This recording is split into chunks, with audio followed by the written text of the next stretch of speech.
Bismillahirrahmanirrahim. Assalamualaikum warahmatullahi wabarakatuh. Perkenalkan, nama saya Isila Asa, program studi Hukum Tata Negara Islam semester 7. Jadi saya akan mempresentasikan ini tugas saya, yaitu media dan privasi. Ada dua subtema. Yang kedua yaitu konsekuensi hukum hubungan antara media dan politik. Ya, langsung saja saya mulai dengan poin pertama, yaitu media dan privasi. Meskipun gerakan pers di Indonesia sudah bebas pada zaman reformasi, dengan kebebasan pers ada beberapa penyebab atau menyebabkan salah satu pelanggaran yang memang pers melanggar hak orang atau tidak kenyamanan orang, yaitu pelanggaran, misalnya pelanggaran pencemaran nama baik, karena pada masa Soekarno dan Soeharto juga media dan pemerintahan itu selalu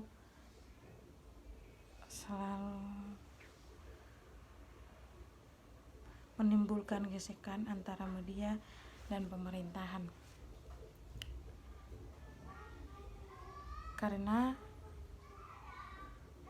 posisi pejabat publik pada tempatnya mendapat sasaran kritik agar bisa menjalankan pemerintahan yang baik. Tetapi media atau pers sendiri campur tangan terhadap privasi seseorang. Pejabat publik menjadi kritikan karena jabatan yang diduduki merupakan jabatan yang independen dan dari legitimasi banyak orang. Jadi ada beberapa contoh kasus, yaitu pers melanggar atau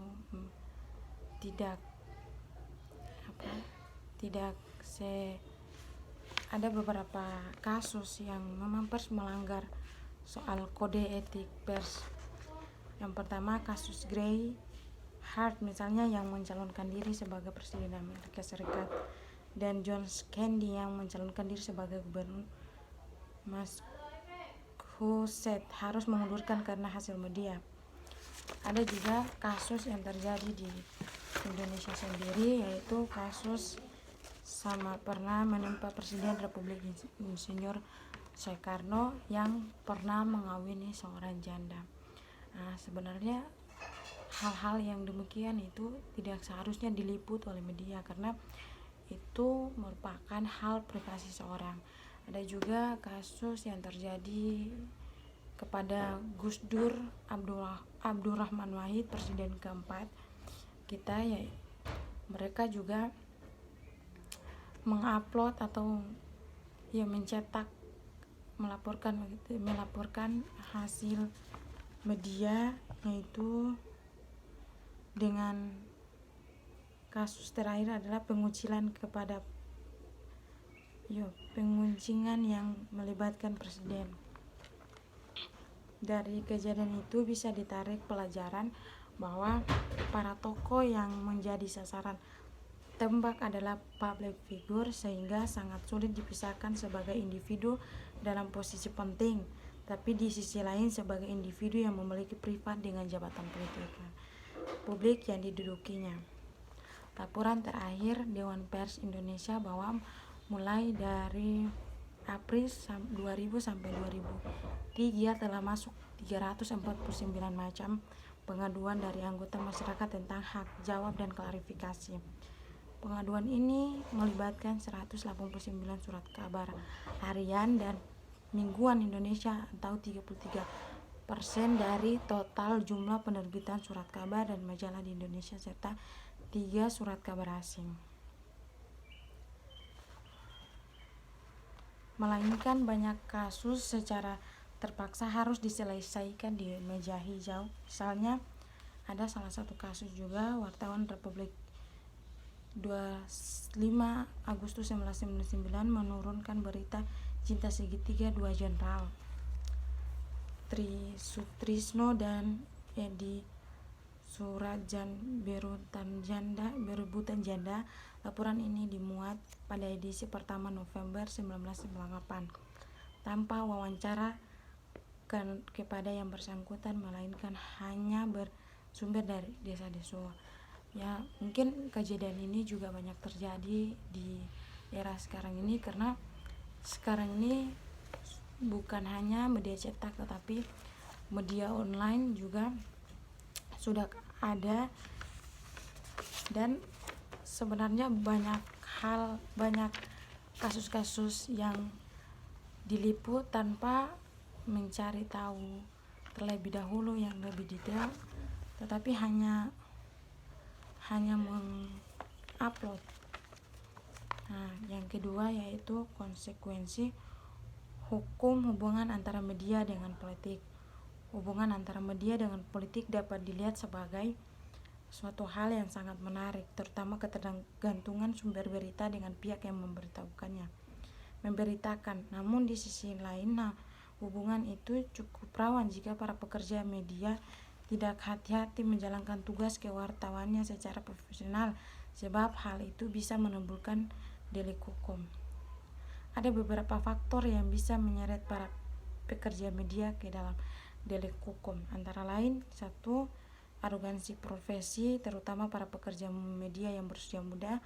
2. Tidak menjaga privasi orang lain. 3. Memandang profesi wartawan sebagai profesi istimewa, merangsang orang muda untuk aktualisasi diri, melakukan malpraktis jurnalistik, SDM yang tidak profesional untuk bisa membedakan mana yang seharusnya diberitakan dan mana tidak seharusnya diberitakan, melakukan jargon astonishing, mengacaukan masyarakat, menabrak rambu-rambu undang-undang pers dan penyiaran, serta etika jurnalistik.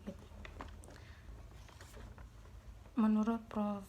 Crispin C. Marlowe, guru besar jurnalis dari Universitas of the Philippines, Los Banos, hidup sebagai pekerja media, dia berpendapat soal pekerja media dengan resiko itu kalau bukan dalam bentuk iming-iming, hadiah untuk memberitakan atau tidak memberitakan suatu menurut kepentingan orang tertentu. Hal ini juga kebanyakan terjadi di era sekarang ini juga. Ini berita yang diupload harus tidak melanggar apa yang mereka inginkan.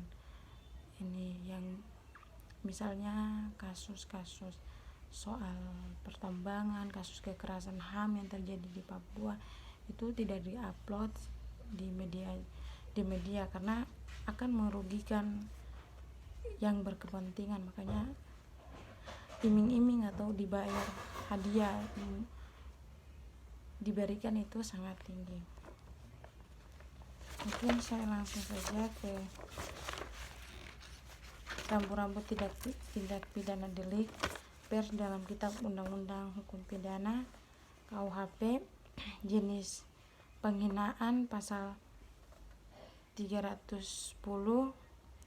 pengaduan fitnah pasal 313, penghinaan terhadap kepala negara, wakil kepala negara 134, 136 bis 142, 143, penghinaan terhadap pemerintah 156, penghinaan terhadap pemerintah 154, penghinaan terhadap penguasaan umum 1207, penghinaan terhadap agama tertentu 156, penghasutan, penawaran kejahatan 161, pembocoran rahasia negara 112, pembocoran rahasia 32, pornografi 282, penyiaran kabar bohong atau kabar-kabar hoax, itu pasal Undang-Undang Nomor 1 Tahun 1946. Ya, mungkin dari saya, kurang dan lebihnya saya mohon maaf. Assalamualaikum warahmatullahi wabarakatuh.